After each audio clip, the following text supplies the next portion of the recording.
Mike Regan with TranzAct's 2-minute warning for the week of September 5th. You know, if you've been watching these 2-minute warnings for any length of time, then you know some of the things that we talk about are the need to understand what's going on today, but also look to the future in order to understand the types of things that are occurring and how they will impact your transportation and logistics budget in the year ahead.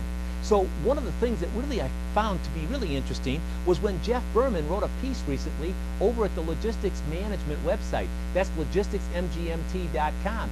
And in his blog, he titled Chaos Reigns in the Logistics Marketplace. He talked about some of the things that we've already talked about in these 2-minute warnings. Things like the hours of service. The fact of the matter is, we don't know what that decision is going to look like. He talks about electronic onboard recorders, or EOBRs, the price of oil. He also goes on and talks about some of the changes that could be occurring in the carrier marketplace. Pretty scary stuff, but guess what? He fortunately didn't talk about all the things that are occurring, because that would have really scared the bejeebies out of you. He could have talked about the fact that here in the state of Illinois, our governor and legislature are prepared to pass a piece of legislation that'll increase the price of tolls by almost 90% on our tollway system. He could have talked about the fact that in New York, an ocean carrier pulled out of the port of New York because of the drastic increase in bridge fees. He could have talked about how the carriers are using slow steaming to control their fuel costs. How's that going to impact your inventory? We could have talked about security measures. Folks, we could go on and on. Now you may be thinking, oh wow, how do I get a grasp and handle on all this stuff? Well, here's what you need to do.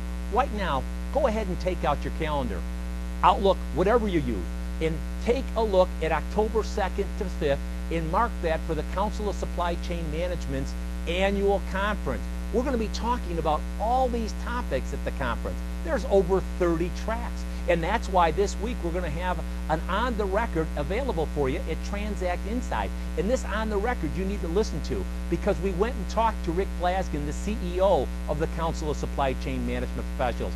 And he gave us some great insights about all the things that are happening that could affect the flow of goods throughout your supply chain. So one of the things we want you to do is make plans to attend that conference. I know it's short notice, but trust me, it'll be well worth your time and it'll be a great investment. Now with each 2-minute warning, we want to remind you, we're on your team and we're here to help. So if you have some questions or some comments or would like to talk about how this chaos could affect your supply chain in 2012, give us a call today or send us an email. Thanks for your time.